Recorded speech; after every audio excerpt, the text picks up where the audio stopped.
नमस्कार, news number पर आप सभी का बहुत स्वागत है। आपके साथ मैं नीतू गौरकेला। न जाने इस कोरोना काल में और क्या क्या देखना बाकी है। हमारी सरकारों और प्रशासनिक तंत्र के कारनामों की ऐसी कौन सी तस्वीर या वीडियो बची है जो लगातार सोशल मीडिया पर वायरल ना हो रही हो। हम एक के बाद न सिर्फ सरकारी नाकामी की और इंसानियत को शर्मसार करने वाली खबरें देख सुन रहे हैं, बल्कि इसके बाद कार्रवाई के नाम पर दिखावा करने वालों की सच्चाई भी जग जाहिर हो रही है। Press the bell icon and never miss a video from newsnumber.com. मौत के बाद इंसान को कीड़े मकोड़ों की तरह ट्रीट किया जा रहा है। ऐसा हम नहीं कह रहे हैं, बल्कि ऐसा वो सिस्टम की तस्वीरें बयां कर रही हैं जो मृत इंसान के शरीर को बड़ी बेदर्दी से न सिर्फ कूड़े कचरे ढोने वाली गाड़ी में शमशान तक लेकर जा रहे हैं, बल्कि इस दौरान शव को कैसे गाड़ी में फेंका जा रहा है ये बयां कर रहा है। दरअसल मध्य प्रदेश के देवास जिले से एक ऐसा वीडियो वायरल हो रहा है जिसे देखकर आपका भी इंसानियत के ऊपर से भरोसा उठ जाएगा। हम बात कर रहे हैं देवास जिले के सोनकंच सामुदायिक स्वास्थ्य केंद्र की, जहां पर सफाई कर्मचारी शव को कचरा फेंकने वाली ट्रॉली में फेंकते हुए दिखाई दे रहे हैं। वहीं इस घटना के बाद सीएमओ ने तत्काल कार्रवाई कर कर्मचारियों को पद से हटा दिया है। उन्होंने कहा कि साक्ष्यों के आधार पर भी आगे जांच की जाएगी और दोषी कर्मचारियों के खिलाफ कार्रवाई की जाएगी। पुलिस के मुताबिक ये शव एक लावारिस है, जिस वजह से शव का अंतिम संस्कार नहीं हो पाया। इसलिए पुलिस प्रशासन द्वारा स्वास्थ्य केंद्र को शव को दफनाने के लिए भेज दिया गया। मृतक को ले जाने के लिए स्वास्थ्य केंद्र के पास कोई भी वाहन नहीं था। इसी वजह से उसे कचरा ढोने वाली गाड़ी में ले जाना पड़ गया। ये वही रटाया रटाया जवाब है जो हम कार्रवाई के नाम पर सुनते आए हैं। हालांकि किसी अधिकारी ने उन कर्मचारियों को ऐसा करने को तो नहीं कहा होगा, लेकिन सवाल ये है कि एक इंसान इतना संवेदनहीन कैसे हो सकता है। अगर इंसान को जरा सी भी चोट लगती है तो वो उसे उपचार के लिए हॉस्पिटल लेके जाते हैं, उसे उपचार मिलता है, लोगों की संवेदना जुड़ जाती है। फिर एकाएक मृत शरीर को ऐसे फेंकने के लिए कैसे इंसान का ज़मीर गवाही देता है, ये देखकर मैं खुद हैरान हूँ। खैर, कोरोना काल में सब कुछ दिख रहा है, इंसान की संवेदनशीलता, सहानुभूति, इंसानियत, सब कुछ।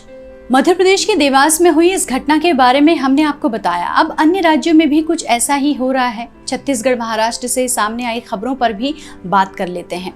कई राज्यों में कोरोना के बढ़ते कहर में ऑक्सीजन की कमी से लोगों की सिलसिलेवार जो है मौतें हो रही हैं और थमने का नाम नहीं ले रहा है। भयंकर मंजर की स्थिति बनती जा रही है।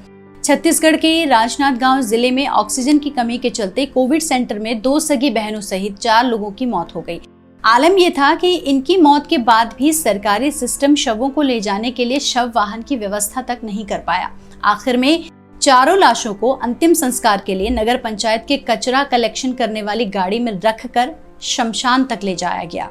चलिए आगे बढ़ते हुए बात करते हैं डोंगरे गांव कोविड सेंटर की, जहां आसरा गांव की रहने वाली 2 सगी बहनों को उनके परिजनों ने भर्ती करवाया था। दोनों की अचानक तबीयत बिगड़ने लगी और सांस लेने में तकलीफ हो रही थी। ऑक्सीजन लेवल डाउन हो रहा था। दोनों को सिलेंडर तो लगाया गया, लेकिन कोई सुधार नहीं हुआ। आलम यह हुआ कि दोनों ने दम तोड़ दिया। बता दें कि दोनों सगी बहनें देवरानी और जेठानी हैं। इसके बाद अस्पताल के बीएमओ ने नगर पंचायत से शव ले जाने के लिए वाहन की मदद मांगी। नगर पंचायत के अफसरों ने कचरा कलेक्शन करने वाली गाड़ी को भेज दिया। बेबसी में परिजन अपनी बेटियों की लाशें उसमें रखकर मुक्तिधाम तक ले गए। सरकारी सिस्टम और मानवता को शर्मसार कर देने वाली ये तस्वीर रायपुर के सबसे बड़े अंबेडकर अस्पताल की मोर्चरी की है, जहां हालात इस कदर बिगड़े कि शवों को शमशान घाटों तक ले जाने के लिए माल ढोने वाले ट्रक में ले जाना पड़ा। करीब 1 दर्जन शव अंतिम संस्कार के लिए ट्रक के जरिए ले जाए गए। लापरवाही की ये बड़ी तस्वीर रायपुर के अंबेडकर अस्पताल के कोविड वार्ड की है। रोज कोरोना संक्रमितों की मौत हो रही है। शवों को अंतिम संस्कार के लिए भेजने में इतनी देरी हो रही है कि फ्रीजर की कमी के चलते शव सड़ने लगे हैं और उनमें कीड़े भी लग चुके हैं। वहीं महाराष्ट्र के एक निजी अस्पताल में भी कुछ ऐसा ही देखने को मिला, जहां आपदा के भयावह मंजर कुछ इस तरह नजर आया कि संक्रमित शवों को कचरे वाले बैग में फेंक दिया गया। इस दौरान किसी ने ये वीडियो बना लिया, जिसे भाजपा नेता किरीट सोमैया द्वारा सोशल मीडिया में शेयर किया गया, जिसको लेकर ठाकरे सरकार की बहुत किरकिरी भी हुई। हमने कई बार कुछ किताबों में कुछ बड़े बूढ़ों से ऐसा सुना था कि एक वक्त ऐसा भी आएगा जब इंसान ही इंसान को जानवरों की तरह ट्रीट करने लगेगा। अब इसमें कितनी सच्चाई है ये तो नहीं पता, लेकिन जैसा हम देख रहे हैं कि मृत शरीरों के साथ कैसा बर्ताव हो रहा है, ये देखने के बाद इतना ज़रूर है कि अब लोगों में इंसानियत शायद बची नहीं है। आज के लिए बस इतना ही। आप देखते रहिए newsnumber.com।